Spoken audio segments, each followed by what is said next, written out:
Hey everyone, welcome back to another video. So this year in 2023, most people receiving Social Security benefits, whether it's retirement, SSI, or SSDI, would say what they're receiving really just isn't enough to get by, especially with the rising cost over the past couple of years. And unfortunately, in 10 years from now, in 2033, if nothing is done to save the program, to save the trust fund, to make sure that it stays solvent, unfortunately, it's going to be going insolvent, which means for everyone receiving benefits, whether they like it or not, there is going to be a cut of anywhere between 20 to 25%.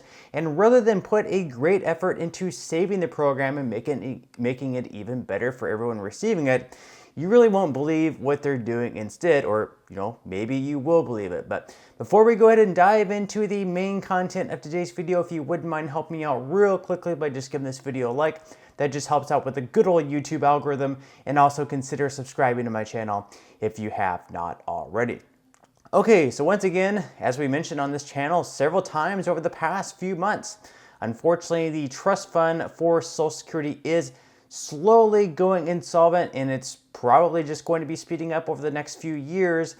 The trust fund is going to be going insolvent in 2033, which what I mean by that is when that happens, everyone receiving benefits, whatever amount it is, no matter what, there is going to be a cut of anywhere between 20 to 25%. And again, whatever people are receiving now, it's just not enough to get by with inflation, rising over the past couple of years, and the COLAs handed out aren't really keeping up with inflation, and most Americans would agree with that. If you're going to ask them whether or not the cost of living adjustments over the past few years have kept up with inflation, even that 8.7% one this year, even though it was the highest in 40 years, most Americans would say the 8.7% increase wasn't enough to keep up with what inflation really was. And really, instead of making this one of the biggest priorities for Joe Biden and other lawmakers from Washington, instead they're looking at other things as a much bigger priority. So, for example, Joe Biden just recently this week called on even more aid to Ukraine, and why we're not calling on more aid to Social Security or other domestic programs here at home, you ask me. So, according to Politico, Biden is seeking $40 billion in emergency funds for Ukraine disaster relief. So, the Biden administration is asking congressional leaders for about $40 billion in new emergency spending, a request that's sure to intensify this fall's already arduous government funding fight. The cash that President Joe Biden requested formally on Thursday includes more than $24 billion in aid to Ukraine, $12 billion to replenish a dwindling pot of federal disaster relief, and $4 billion to address issues at the southern border, like shelter and services for migrants and counter-fentanyl efforts. Now, you can see there, $24 billion to Ukraine. Not a single dollar to Social Security or the trust fund to help save the program. And then, of course, we do have $12 billion going to federal disaster relief. So, if we happen to unfortunately run into some hurricanes or other type of disasters later on this summer, of course, that might be necessary. But we're only giving half the amount to our country in $12 billion versus $24 billion to Ukraine. So you can really see the priorities there. The American people are not a priority for our current lawmakers in Washington, or at least a good amount of them. So the article goes on to say that lawmakers in both parties have clamored for more Ukraine aid, determined to honor a U.S. commitment to helping the country in its grueling war against Russian aggression that looks likely to continue throughout the rest of the year. But staunch conservatives in both chambers, particularly in the House, are vehemently opposed to giving Ukraine another dime without a fuller accounting of how the $43 billion in assistance already allocated to the country has been spent. So that's exactly right. We've given them over $100 billion now, and I'm not even sure if anyone knows where that money is going, other than they can say, okay, it's going towards equipment, it's going towards other things. And, just April of last year, Joe Biden announced to us in the public that we are going to be fully funding their pensions and other social support going forward, I guess, for as long as this war goes, whether that's going to be another year, whether that's going to be another 5 years, 10 years. And at the end of the day, whether you support this war or not with Ukraine and Russia, the war definitely has to end. Lives are being lost every day that this war continues going on. And quite frankly, it's just a terrible, terrible situation. So let's go ahead and watch this clip by Joe Biden, once again announcing that we are going to be fully funding their pensions and social support, even though here at home in 10 years, we're going to be receiving an actual 25% cut. Watch. And to deliver much needed humanitarian assistance as well as food, water, medicine, shelter, and other aid to Ukrainians displaced by Russia's war, and provide aid for those seeking refuge in other countries from Ukraine. It's also going to help schools and hospitals open. It's going to allow pensions and social support to be paid to the Ukrainian people so they have something in their pocket. It's also going to provide critical resources to address food shortages around the globe.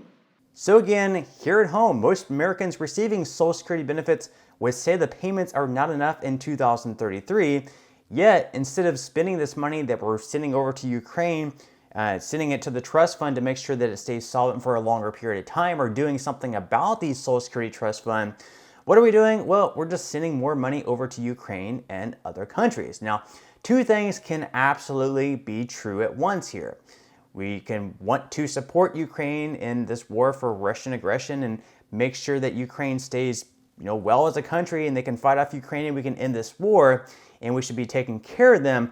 Also, Americans also here at home need to be taken care of, and we should be spending this money to help Americans here at home, making sure the trust fund stays solvent, among other things. Now, if we can only pick one of those things between Ukraine or Americans at home, well, we are the United States, so in my opinion at least, it might be controversial these days, but maybe we should be helping Americans here at home, making sure the trust fund stays solvent, making sure that people receiving Social Security are receiving enough money to actually pay for the rising cost of items over the past couple years, and making sure that we don't receive a 25% benefit cut. Now, oddly enough, that might actually be controversial to say that we should be helping Americans here at home rather than helping other countries, but let me know what your thoughts are on that below. Should we be helping other countries, or should we be making sure that Americans here at home, whether it's Social Security or anyone else who is struggling, that they're taken care of, that their pensions are taken care of, that their Social Security is taken care of,